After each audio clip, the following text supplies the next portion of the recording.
Excuse me. Hi hi hi. So ఇవాళ పొద్దున్న marathon అంటే నార్మల్గా మీ అందరు పొద్దున్నే లేచి ఇంట్లో ఏవో ఒక పనులు ఉంటూనే ఉంటాయి. సో ఆ పనులన్నీ ఆపుకొని ఇవాళ ఒక్కరోజు మ్యారథాన్ కోసం వచ్చినందుకు ఫస్ట్ ఆఫ్ ఆల్ అందరికి కంగ్రాచులేషన్స్. సో మీ వ్యూ చెప్పండి ఒకసారి. అంటే say no to drugs. So ఇది మేజర్ ఇవాళ రేపు మన ఎస్పెషల్లీ మన ఇండియానే కాదు ప్రతి దేశాన్ని పట్టి పీడిస్తున్న ఇంపార్టెంట్ టాపిక్. సో దీనికి మీరు ఎలా స్పందిస్తారు? మీ అభిప్రాయం చెప్పండి. ఇవాళ రోజు యూత్ అనేది దాదాపు డ్రగ్కి అడిక్ట్ అవుతుంది. అది డ్రగ్ నుంచి మేము విముక్తి కావాలని హెల్త్ గురించి ఇట్లా మేము కండక్ట్ చేస్తున్నామండి. అండ్ అవేర్నెస్ ఇస్తే వాళ్ళ యూత్ అవేర్నెస్ కోసం కనీసం ఒక్కరైనా మా వల్ల చేంజ్ అవ్వాలి అంతే. చెప్పండి. సో మీ ఇంట్లో నుంచి ఎంతమంది వచ్చారు అంటే నార్మల్గా? మా ఇంట్లో నుంచి ముగ్గురం వచ్చేసాం. ఫ్యామిలీ అందరం ఫ్యామిలీ మొత్తం వచ్చాం. పిల్లలతో సహా 4 మెంబర్స్ వచ్చాం. నువ్వు ఎన్నింటికి లేస్తున్నావు? నువ్వు ఎప్పుడైనా మ్యారథాన్ చేసావా? నేను రోజు 6 o'clockకి లేస్తా, కానీ ఈరోజు 4:30 ఇంకా 5కి లేసా. సో ఎలా అనిపించింది? పొద్దున్న లేకపోతే కింద బద్ధకం వేసింది? రన్ చేస్తుంటే కొంచెం అలసటగా అనిపించింది, కానీ రన్ చేశాక ఫ్రీగా ఉంది. సో మొత్తం 5 kilometers రన్ చేసావా? నిజంగా. Good good. So congratulations and all the best next further marathons కూడా. Great great. నీ పేరేంటి? నీ పేరేంటి? హనీస్. నువ్వు 5 kilometers రన్ చేసావా? రన్ చేసా.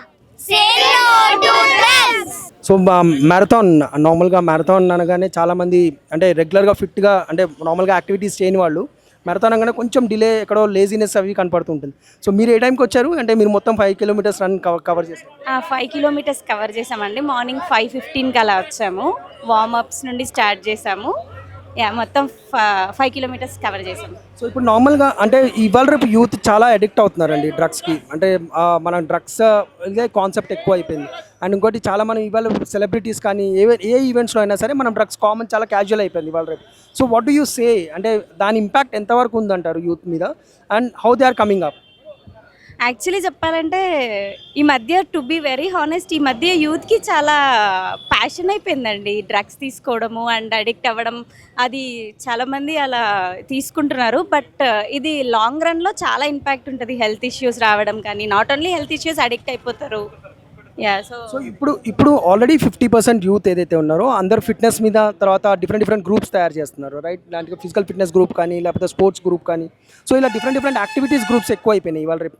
మనం వాట్సాప్ చూస్తే పొద్దున్న లేస్తే ఒక 20 గ్రూప్స్లో టింగ్ అని పాపప్స్ వస్తూ ఉంటాయి.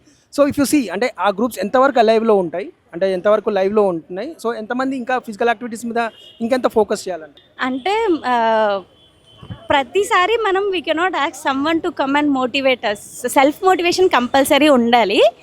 మనం మనకు బయట సైడ్ నుండి ఎంత పుష్ వచ్చినా ఎంత మోటివేషన్ వచ్చినా only that will be like ఒక 1 week ఉంటుంది లేదా మ్యాక్సిమం 10 days ఉంటుంది. బట్ సెల్ఫ్ మోటివేషన్ అన్నది రావాలి. ఉంటే కొంచెం ఫిట్నెస్, యాక్చువల్లీ చాలామంది యూత్ ఫిట్నెస్ మీద చాలా అవేర్నెస్ అయితే ఉంది.